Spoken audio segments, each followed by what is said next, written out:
যেই থালায় খাবে সেই থালায় ছেদ কিভাবে করতে হয় সেটা ভালো মতোই জানে বাংলাদেশের মানুষরা। যদি কাল ভারত সরকার হঠাৎ সিদ্ধান্ত নিয়ে নেয় যে ভারত আজকের পর থেকে বাংলাদেশকে আটা চাল এই দুটো যদি সাপ্লাই না করে তাতেই বাংলাদেশের সরকার পঙ্গু হয়ে যাবে। বাংলাদেশের গত বছরের আটার কনজামশন 7.5 লাখ মেট্রিক টন এবং তার মধ্যে 2.5 লাখ মেট্রিক টন মানে 33% বাংলাদেশ শুধুমাত্র ভারতের থেকেই নিয়েছিল, যেখানে টোটাল রাইস কনজামশনের 6 to 7% বাংলাদেশ ভারতের থেকে ইম্পোর্ট করে। যদি এই দুটো ভারত হঠাৎ করে পাঠানো বন্ধ করে দেয় তো পরের দিন থেকে বাংলাদেশেও পাকিস্তানের মতো আটা চালের জন্য লাইন পড়ে যাবে এবং যদি ভারত ডিজেল এবং পেট্রোলের সাপ্লাই আটকে দেয় তাহলে গোটা বাংলাদেশ হঠাৎ করে থমকে যাবে। কিন্তু তাও বাংলাদেশ অকারণে ভারতের সাথে একটা নতুন বিবাদ সৃষ্টি করার চেষ্টা করছে। বাংলাদেশের তরফ থেকে ভারতকে দুটো বড়সড় হুমকি দেওয়া হচ্ছে।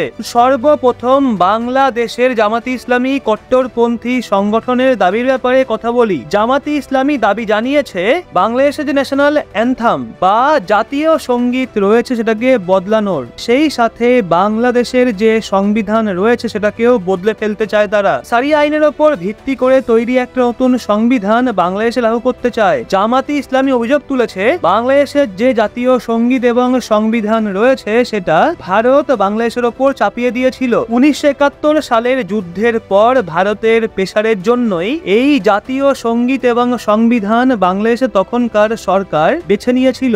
আসলে বাংলাদেশের যে জাতীয় সঙ্গীত রয়েছে আমার সোনার বাংলা, সেটা লিখেছিলেন বিশ্বকবি রবীন্দ্রনাথ ঠাকুর, নোবেল জয়ী প্রথম বাঙালি। উনি যে গান কম্পোজ করেছিলেন সেটাকেই পরবর্তীকালে ভারত ও বাংলাদেশ নিজেদের জাতীয় সঙ্গীত বানিয়েছিল। কারণ ভারত এবং বাংলাদেশের স্বাধীনতার অনেক আগে 1941 সালেই রবীন্দ্রনাথ ঠাকুর পরলোক গমন করেছিলেন। জামাতি ইসলামের অভিযোগ হলো আমার সোনার বাংলা জাতীয় সঙ্গীত ভারত বাংলাদেশের উপর চাপিয়ে দিয়েছিল। আসলে এক্ষেত্রে জামাতি ইসলামীর আমার সোনার বাংলা গানটাকে নিয়ে কোনো সমস্যা নেই। আসল সমস্যা হলো রবীন্দ্রনাথ ঠাকুরের ব্রাহ্মণ হিন্দু হওয়া। জামাতি ইসলামী বাংলাদেশিদের মানসিকতা হলো একটা মুসলিম মেজরিটি দেশ হওয়ায় বাংলাদেশের জাতীয় সঙ্গীত একজন হিন্দুর লেখা কিভাবে হতে পারে। জামাতি ইসলামী মনে করে বাংলাদেশ একটা মুসলিম রাষ্ট্র, এর জন্য তাদের দেশের সংবিধান সারিয়া আইনের ভিত্তিতে হওয়া উচিত। আফগানিস্তানের মতো সেখানেও সরকার সারিয়া আইনের ভিত্তিতে চলা উচিত। এছাড়া জামাতি ইসলামের একটা সমস্যা হলো ভারত। জামাতি ইসলামী শুরু থেকেই ভারত বিরোধী। পাকিস্তানের সঙ্গে জামাতি ইসলামী লিডার ক্লোজ কন্ট্যাক্টে থাকে এবং পাকিস্তানের থেকে তারা ফান্ডিংও নেয়, যার পরিবর্তে জামাতি ইসলামী বাংলাদেশের ভেতরে ভারত বিরোধী সেন্টিমেন্ট স্বাধীনতার পর থেকেই ছড়িয়ে এসছে।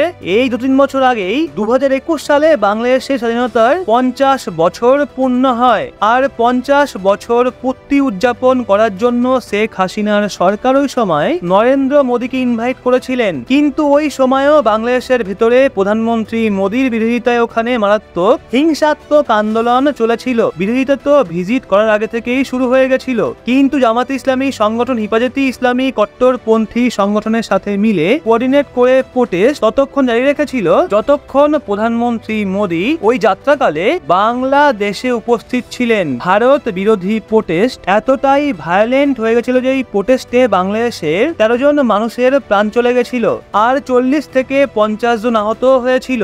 বাংলাদেশের সরকারকে প্রধানমন্ত্রী মোদীর সিকিউরিটির জন্য বাংলাদেশের ভেতরে অনেক জায়গাতেই কারফিউ পর্যন্ত লাগাতে হয়েছিল। ভাবলেও খারাপ লাগে প্রধানমন্ত্রী মোদী বাংলাদেশ গিয়ে ওই ভিজিটে বাংলাদেশের মানুষদের জন্য ফ্রিতে করোনা ভ্যাকসিন দিয়েছিল। 109 খানা অ্যাম্বুলেন্স উপহার স্বরূপ বাংলাদেশের হসপিটালগুলোকে দিয়েছিল। ওখানে অনেক ইনফ্রাস্ট্রাকচার প্রজেক্টের জন্য ফান্ডিংও দিয়েছিল। কিন্তু তার পরিবর্তে ভারত কি পেল? কট্টরপন্থী লোকগুলো তখনও প্রধানমন্ত্রী মোদী এবং ভারতকে গালিগালাজ করেছিল। মানবতার লেশমাত্র তাদের মধ্যে নেই। এদের প্রতি দয়া দেখিয়ে প্রকৃতার্থে কি কোনো লাভ আছে? আচ্ছা, তোরা তো জাতীয় সঙ্গীত বদলানোর দাবি তুলেছিস, তাহলে তো তোদের জাতীয় পতাকাকেও বদলে ফেলা উচিত, মুদ্রাগুলো বদলানো উচিত। ব্যাপারটা অনেকটা এরকম হয়ে গেল না? ঈদে শুধু জামা কিনেছিস আর সেটা পরেই ঘোরার কথা ভাবছিস। জামাটা পরে ভাববি ওহ কি লাগছে, কিন্তু নিষ্ঠা ফাঁকা। সমস্যাটা এখানেই। একটু চোখ বন্ধ করে ভেবে দেখ, তোদের অবস্থাটা ঠিক এরকমই। তার থেকে তোরা একটা কাজ কর, ভালো আইডিয়া দিচ্ছি, দেশের নামটাও বদলে ফেলার নাম রাখ বাংলাদেশ। কি বন্ধুরা, ঠিক বললাম তো? দেখ গায়ে মাখিস না, তোদের কীর্তিকলাপ দেখেই এমনটা বলছি, মন গড়া কাহিনী না। তো বন্ধুরা, আজকের মতো এতটাই। ভিডিওটা ভালো লাগলে অবশ্যই একটা লাইক এবং চ্যানেলটা সাবস্ক্রাইব করে আমাদের সঙ্গে থাকবেন এবং চোখ রাখবেন রহস্য বাংলার পর্দায়।